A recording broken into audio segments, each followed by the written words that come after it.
Tu passais mieux une grande partie de ta vie à chercher des explications chez les autres. Pourquoi il a parlé comme ça? Pourquoi elle s'est éloignée? Pourquoi il ne te respectait pas? Et pendant que tu analyses, tu t'enchaînes parce que à force de vouloir comprendre les autres, tu oublies une chose simple et brutale.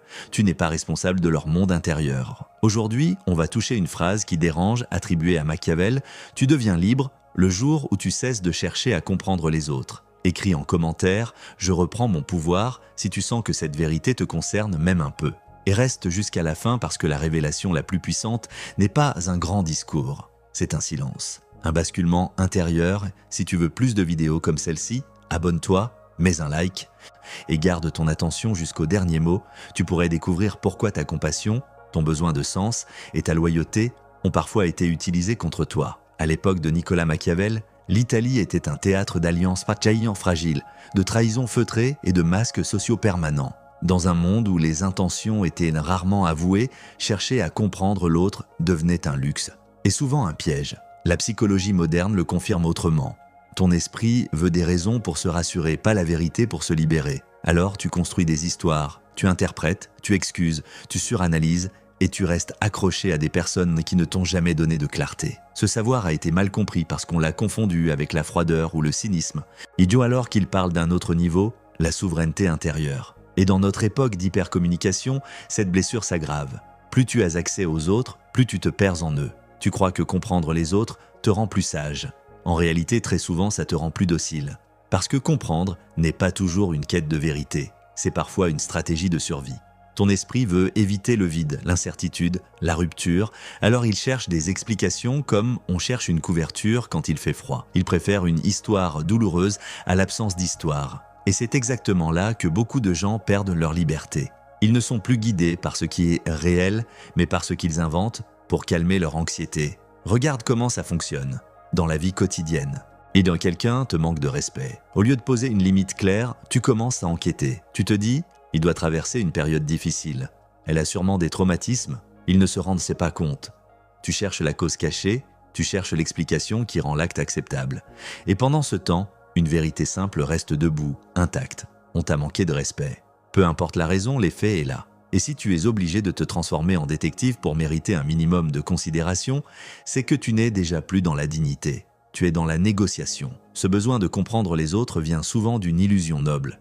L'idée que si tu comprends, tu pourras réparer.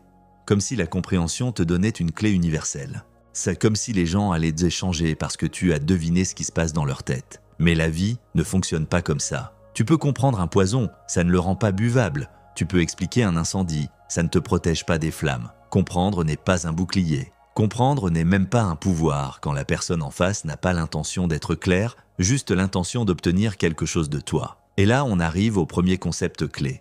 La différence entre comprendre et observer. Comprendre, c'est entrer dans le labyrinthe mental de l'autre. C'est chercher une logique, une justification, une cohérence. Observer, c'est rester dehors et regarder les faits. Observer, c'est voir les actes, les répétitions, les contradictions. Observer, c'est reconnaître une trajectoire. Quand tu observes vraiment, tu n'as pas besoin d'une confession. Tu n'as pas besoin qu'on te dise la vérité. Les comportements te la montrent déjà. Beaucoup de gens souffrent parce qu'ils cherchent une logique dans l'illogique. Ils veulent une explication rationnelle à des comportements émotionnels, instables ou intéressés. Ils veulent de la clarté chez quelqu'un qui vit dans le brouillard. Ils veulent une cohérence chez quelqu'un qui change de masque selon la pièce où il entre. Et l'erreur n'est pas de croire que les gens ont une psychologie complexe. L'erreur, c'est de croire que cette complexité t'oblige à rester. L'erreur, c'est de croire que si tu pars sans comprendre, tu abandonnes. Non, parfois, partir sans comprendre, c'est se sauver. Parce que quand tu veux comprendre les autres à tout prix, tu t'exposes à un phénomène précis. Tu leur donnes le cocher, le contrôle de ton état intérieur. Ils n'ont même pas besoin de te dominer ouvertement. Il suffit qu'ils soient flous. Il suffit qu'ils soient ambigus. Il suffit qu'ils te laissent en suspens. Et toi, tu fais le reste. Tu penses, tu reviens, tu réécris la scène, tu cherches le sens caché d'un message, tu analyses un ton, tu dissèques un silence, tu deviens prisonnier d'une énigme que quelqu'un entretient. Parfois volontairement, parfois par immaturité, mais dans les deux cas, le résultat est un et le même. Ton énergie s'écoule vers eux. Voici une question qui dérange. Combien de fois as-tu donné plus d'attention à quelqu'un qui te rend confus qu'à quelqu'un qui te rend en paix? Sois honnête, la confusion attire parce qu'elle ressemble à un défi. Et ton ego aime les défis. T'as surtout ceux qui promettent une récompense émotionnelle. Si j'arrive à comprendre, je vais enfin être aimé. Si j'arrive à décoder, je vais enfin être respecté. Si j'arrive à expliquer, je vais enfin me sentir en sécurité. Mais cette promesse est une illusion, parce que la sécurité ne vient pas de la compréhension des autres, elle vient de ta capacité à te positionner, à te choisir, à te protéger. Machiavel, dans son monde, savait une chose fondamentale. Les intentions ne sont pas un terrain fiable. Les intentions peuvent être feintes, elles peuvent être maquillées, elles peuvent de même être sincères un jour et inversées le lendemain. Ce qui compte, c'est les faits et la constance. Et toi, dans ton époque, tu vis entouré de discours. Les gens parlent de bienveillance tout en te manipulant. Ils parlent de loyauté tout en te remplaçant. Et ils parlent d'amour tout en te gardant comme option. Et si tu t'accroches à comprendre leurs intentions, tu t'accroches à un fantôme. Si tu t'accroches à observer leurs actes, tu reviens au réel. Deuxième concept clé, ton besoin de comprendre est parfois un refus de ressentir. Oui, parce que ressentir, c'est accepter une douleur immédiate. C'est accepter la vérité brute. Il s'en fiche. Elle n'est pas fiable. Il ne me respecte pas. Ressentir, ça fait mal, mais ça libère. Comprendre, parfois, retarde la douleur. Comprendre te maintient dans un état intermédiaire, un purgatoire psychologique, où tu souffres sans décider. C'est un espace où tu peux te dire « je ne sais pas encore », et tant que tu ne sais pas, tu ne bouges pas. Tant que tu ne bouges pas, tu restes disponible. Tant que tu restes disponible, tu espères. Et c'est là qu'apparaît une tension vécue par presque tout le monde, la peur d'être injuste. Tu veux comprendre parce que tu ne veux pas juger trop vite. Tu veux être une bonne personne.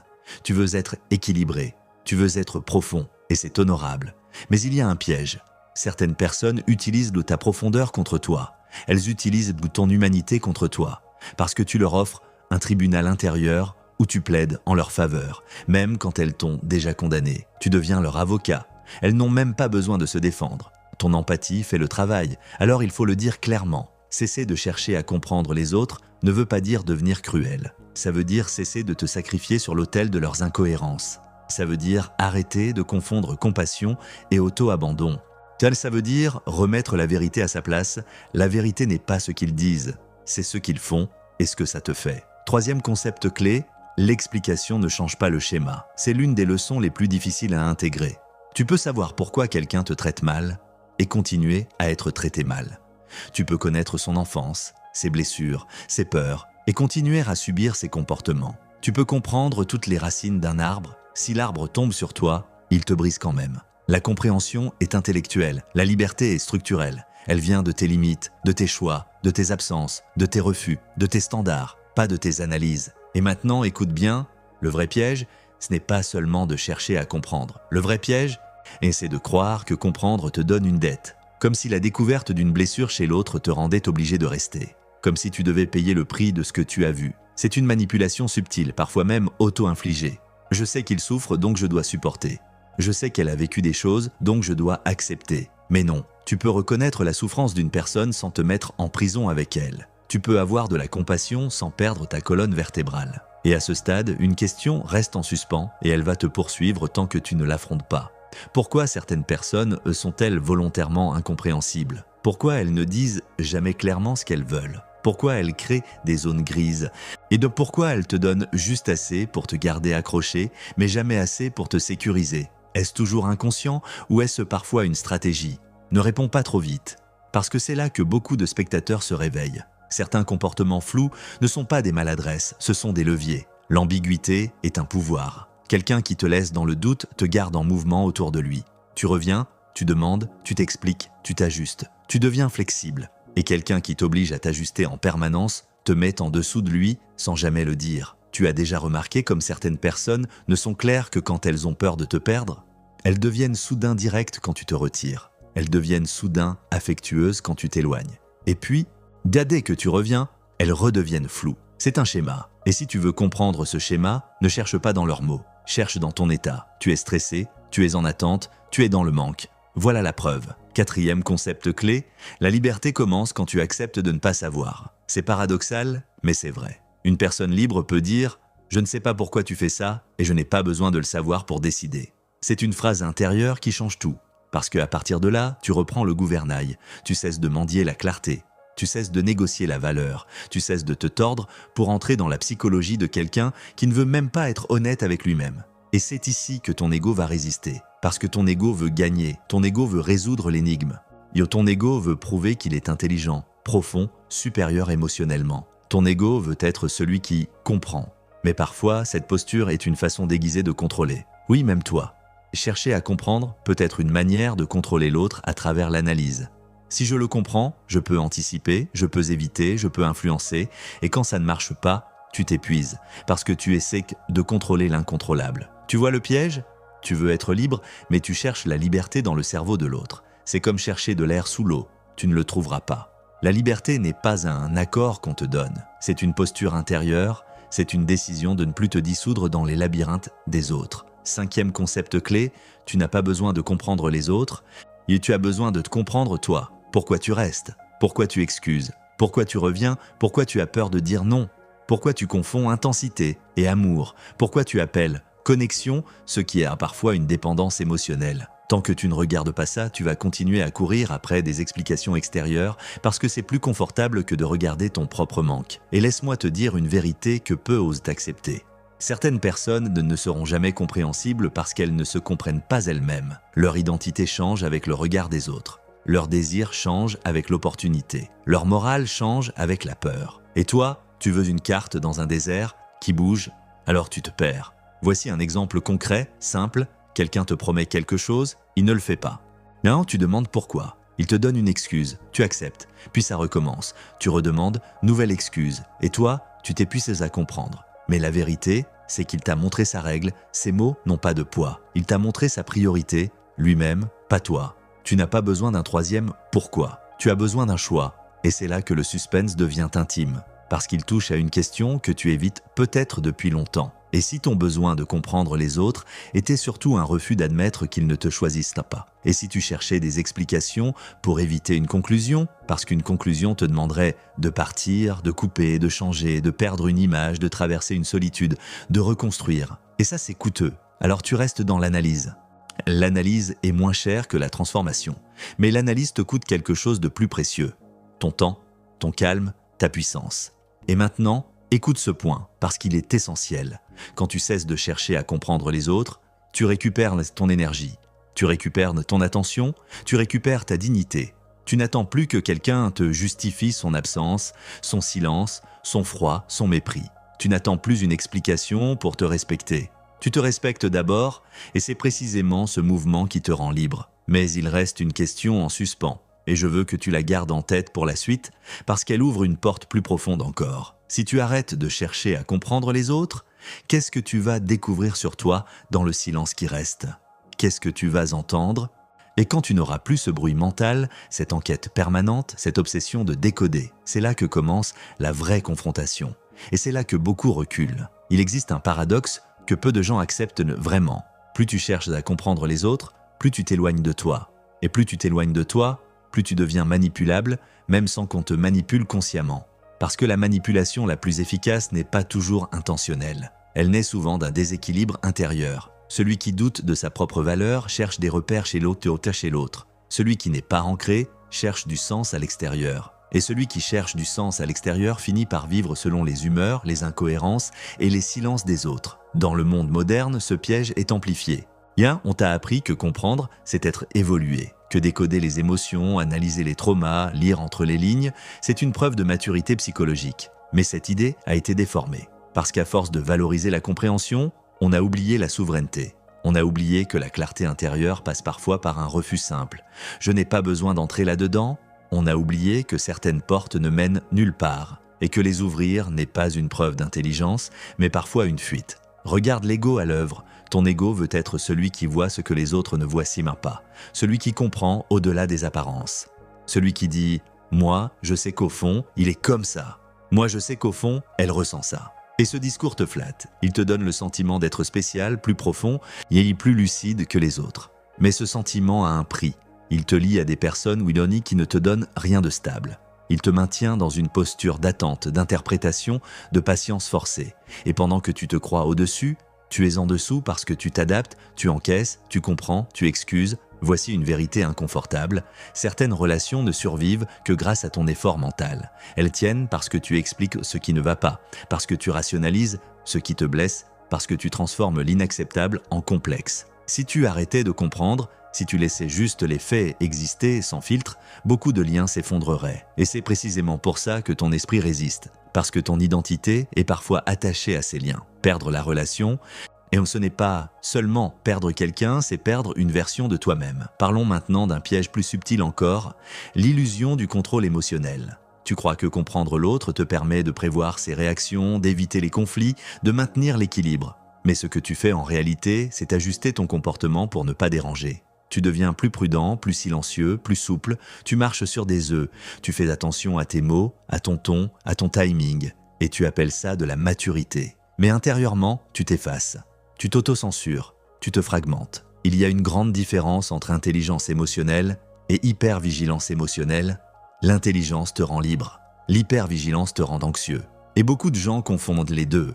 Et d'où ils disent « je suis juste sensible ». Non, tu es tendu. Tu es en alerte permanente parce que ton bien-être dépend trop de la réaction de l'autre. Et cette dépendance est nourrie par ton besoin de comprendre. Parce que comprendre devient une tentative de prédire. Et prédire devient une tentative de se protéger. Mais protège-toi de quoi exactement? De la vérité. De la possibilité que l'autre ne soit pas capable, pas prêt, pas intéressé, pas aligné. Comprendre te permet de retarder cette acceptation. Et tant que tu retardes, tu restes accroché, tu restes investi, tu restes ouvert, tu restes vulnérable. Un autre paradoxe apparaît ici. Plus tu cherches à comprendre les autres, moins tu les respectes réellement. Oui, parce que respecter quelqu'un, c'est prendre ses actes au sérieux. C'est croire ce qu'il te montre. Et c'est accepter qu'il est responsable de ce qu'il fait, même si son passé est douloureux. Quand tu passes ton temps à expliquer ses comportements par des causes extérieures, tu lui retires sa responsabilité. Tu le réduis à ses blessures. Et en faisant ça, tu te réduis toi aussi parce que tu acceptes des choses que tu n'accepterais jamais si tu te respectais pleinement. Regarde les relations où l'un comprend toujours. Ce rôle n'est pas neutre. C'est un rôle de soutien, parfois de sauveur, parfois de parent émotionnel. Et ce rôle crée une asymétrie. Celui qui est compris n'a pas besoin de faire d'efforts. Il n'a pas besoin d'être clair. Il n'a pas besoin de se transformer. Il suffit qu'il existe et tu t'adaptes. Et plus tu t'adaptes, plus il s'installe dans son flou. Parce que pourquoi changer? Eh bien si tu comprends tout, il faut aussi parler de la peur du vide. Quand tu cesses de chercher à comprendre les autres, il reste un silence, un espace sans histoire, un espace sans justification. Et ce silence fait peur, parce qu'il te confronte à une question simple. Qu'est-ce que je veux moi? Pas ce que l'autre ressent, pas ce que l'autre traverse, pas ce que l'autre pourrait devenir. Toi. Et beaucoup de gens évitent cette question en se perdant dans la psychologie des autres. Parce que regarder son propre désir, c'est prendre le risque de devoir agir. Le monde moderne entretient cette fuite. On parle sans cesse de communication, d'explication, de dialogue. Mais on parle rarement de limites. On parle rarement du droit de partir sans discours, du droit de se retirer sans convaincre. Et du droit de dire intérieurement « je n'ai pas besoin de comprendre pour me retirer ». Et pourtant, c'est l'un des actes les plus puissants qui soit, parce qu'il ne dépend pas de l'autre, il dépend de toi. Il y a aussi une illusion morale à déconstruire. Beaucoup de gens pensent que ne plus chercher à comprendre, c'est être injuste. Mais la justice ne consiste pas à se sacrifier indéfiniment. La justice commence par la vérité. Et la vérité, parfois, c'est « cette relation me fait du mal. Cette dynamique m'épuise. Cette personne n'est pas fiable pour moi. » Tu n'as pas besoin d'un procès intérieur pour ça. Tu as besoin d'écoute envers toi-même. Un fait méconnu mais essentiel. Ton corps comprend avant ton esprit. Avant même que tu analyses, ton corps sait. Tension, fatigue, boule au ventre, agitation, perte de clarté. Ces signaux sont des données. Mais au lieu de les écouter, tu les recouvres de raisonnement. Tu dis « c'est normal ». Je dramatise. Je dois comprendre. Et à force de comprendre, tu te déconnectes de ton intuition. Tu fais taire ta boussole. Il y a aussi un piège spirituel. Plus discret, certaines personnes confondent de lâcher prise avec compréhension totale. Elles pensent qu'aimer, c'est tout accepter. Que la conscience élevée, c'est l'absence de limites. Mais c'est faux. Même les sagesses anciennes parlent de discernement. Pas de fusion, pas de dissolution. Le discernement, c'est savoir où tu t'arrêtes. C'est savoir ce qui t'appartient et ce qui ne t'appartient pas. Les émotions de l'autre ne t'appartiennent pas. Ces confusions ne t'appartiennent pas. Ces incohérences ne t'appartiennent pas. Et quand tu cesses de chercher à comprendre les autres, quelque chose d'étrange se produit. Certaines personnes disparaissent. Pas physiquement, mais énergétiquement. Elles n'ont plus de prise. Elles ne déclenchent plus ce besoin de réponse, ce besoin de sens. Et d'autres personnes apparaissent. Des personnes plus simples, plus claires, plus cohérentes. Parce que tu n'es plus attiré par le mystère toxique. Tu n'es plus séduit par l'ambiguïté. Tu reconnais la paix comme un critère, pas comme un ennui. Et voilà un point que peu osent me dire. La clarté peut sembler fade quand on est habitué au chaos. Quand ton système nerveux a appris à fonctionner dans l'instabilité, La tranquillité paraît étrange. Tu t'ennuies, tu doutes, tu cherches quelque chose à analyser. Et parfois, tu recrées des problèmes juste pour ressentir quelque chose de familier. Comprendre les autres devient alors une addiction émotionnelle, une façon de rester dans un état connu, même s'il est douloureux. Cesser de chercher à comprendre, ce n'est pas devenir ignorant, c'est devenir sélectif. C'est choisir où tu mets ton énergie mentale. C'est arrêter de nourrir des dynamiques qui ne te nourrissent pas. C'est accepter que certaines vérités ne seront jamais dites, jamais expliquées, jamais réparées, et que tu peux quand même avancer. Et voici peut-être le paradoxe ultime. Quand tu cesses de chercher à comprendre les autres, ils deviennent parfois plus clairs. Parce que tu n'es plus en demande, tu n'es plus en attente, tu n'es plus en posture d'ouverture infinie. Tu possèdes une présence, et cette présence agit comme un miroir. Certains se recentrent, d'autres s'éloignent. Dans les deux cas, tu gagnes. Mais il reste une étape encore plus concrète, encore plus exigeante.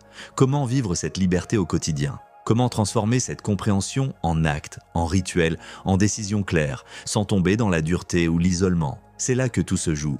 Et c'est exactement ce que nous allons explorer maintenant dans la partie application pratique. Maintenant que tu as compris ce que te coûte le besoin de comprendre les autres, la question n'est plus théorique. Elle devient concrète, presque quotidienne.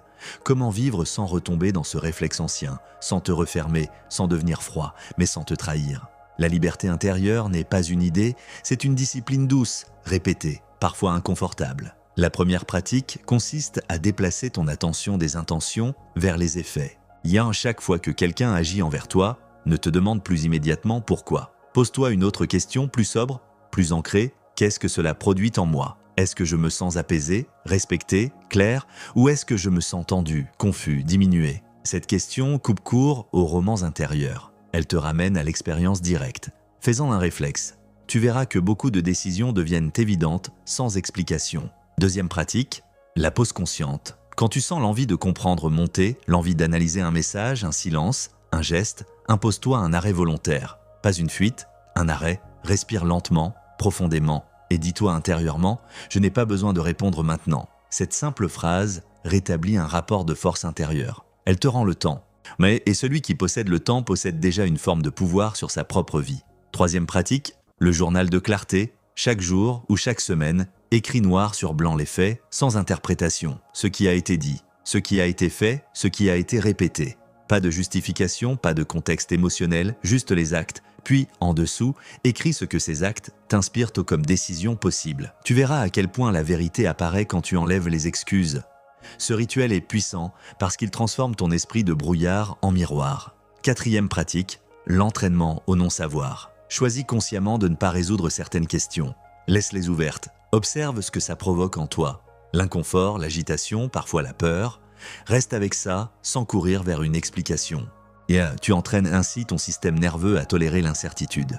Et plus tu tolères l'incertitude, moins tu deviens dépendant des autres pour te sentir en sécurité. Cinquième pratique, les limites silencieuses. Toutes les limites n'ont pas besoin d'être expliquées. Tu peux te retirer sans discours. Tu peux réduire ta disponibilité sans justification. Tu peux cesser de relancer, de proposer, de t'exposer. Ces gestes sont des messages. Ils ne cherchent pas à convaincre, ils affirment. Et paradoxalement, ils sont souvent plus respectés que les longues discussions émotionnelles. Un obstacle courant apparaît ici, la culpabilité.